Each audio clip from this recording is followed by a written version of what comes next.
YS షర్మిలకి జగన్కి పోల్చుకుంటే ఇద్దరి మధ్య గ్యాప్ తేడా ఏంటి? చాలా విషయాల్లో తేడా ఉంది. జగన్మోహన్ రెడ్డి మంకు పట్టు మొండి పట్టుదల, ఎవడి మాట వినకపోవటం, ఇవన్నీ అవలక్షణాల వల్లనే దెబ్బతిన్నాడు. రాజశేఖర రెడ్డి సినారియోలో లెగసీతోనే గెలిచాడు. ఆయన బొమ్మ పక్కన పెట్టాడు. దెబ్బ తగిలితే మళ్ళీ బొమ్మ ముందుకు తీసుకురావటం, ఇవన్నీ కొన్ని కప్పగంతులు పనులు చేశాడు. మా షర్మిల అలా చేయదు. షర్మిల గారాల పట్టి రాజశేఖర రెడ్డికి ఖచ్చితంగా రాజశేఖర రెడ్డి లెగసీని అందిపుచ్చుకుంటుంది. దాంట్లో ఎటువంటి సందేహం అవసరంలా. ఆవిడ రేపే సీఎం అయిపోవాలని ఆవిడ అనుకోవట్లా. ఖచ్చితంగా ఇది లాంగ్ రన్ పాలసీ. ఖచ్చితంగా ఈ రాష్ట్రంలో కాంగ్రెస్ పార్టీ నాయకత్వం రేవంత్ రెడ్డి తెలంగాణలో కొట్టినట్టు కొట్టుద్ది. మనసులో మాట ఒకటి చెప్పండి స్ట్రైట్గా. మొన్నటి వరకు వైఎస్ఆర్ అంటే ఫ్యామిలీ అంటే ఇలా ఉండేది. ఎందుకు ఈ రోజున చిలికి గాలి అనే కుటుంబ సభ్యుల్లో కుటుంబాల్లో కలతలు, ఈ యొక్క ఆస్తుల తగాదాల మీద రకరకాలుగా స్వరాలు.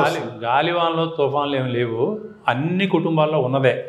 కాకపోతే వీళ్ళు పొలిటికల్గా అక్కడ ఆయన మొన్నటిదాకా ముఖ్యమంత్రిగా ఉన్నాడు, ఈవిడేం ఒక పార్టీకి అధ్యక్షురాలుగా ఉంది కాబట్టి మీడియా ఎలివేషన్లో వస్తుంది. అన్నదమ్ములు అన్న తర్వాత, అక్క చెల్లెలు అన్న తర్వాత ఓటాల దగ్గర చిన్న పంచుకోవటం ఉన్నాయి కాదు, చిన్న మనస్పర్ధలు రావడం ఖాయం. అవన్నీ కూడా టీకప్ల తుఫాన్ లాగా అయిపోతాయి ఎప్పుడోసారి. ఇప్పుడే అవ్వాలని ఏం లేదు. మీ పార్టీ అధ్యక్షులు కూడా మా అన్న మోసం చేశాడు, అవును మరి చేశాడు కాబట్టి, అన్యాయం చేశాడు కాబట్టే. మరి రాజశేఖర రెడ్డి గారు ఉంటే ఇలా జరిగేది కాదు కదా. రాజశేఖర రెడ్డి గారు ఉంటే అసలు తెలంగాణ లేదు కదా, ఉమ్మడి రాష్ట్రమే ఉండేది కదా.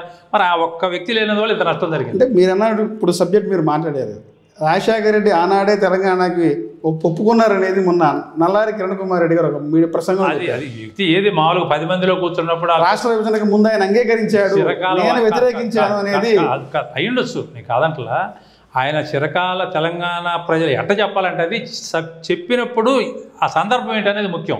మనం 10 మంది కూర్చున్నప్పుడు తెలంగాణ ఉద్యమం 69లో వచ్చింది, ఎంతోమంది చచ్చిపోయారు, మళ్ళీ వచ్చింది, వాళ్ళ చిరకాల వాంచ 50 ఏళ్ళగా ఉంది, ఇచ్చేస్తే పోద్ది అనేది ఎవరైనా చెప్తారు జనరల్గా. బాధ్యత గల సీట్లో కూర్చున్నప్పుడు మాట్లాడతాం వేరు. ఎట్టి పరిస్థితుల్లో తెలంగాణ విడిపోవడానికి రాజశేఖర రెడ్డి ఒప్పుకోడు, కిరణ్ కుమార్ రెడ్డి ఒప్పుకోడు, ఎవరో ఒప్పుకోరు. వీళ్ళందరూ సమైక్యవాదులే.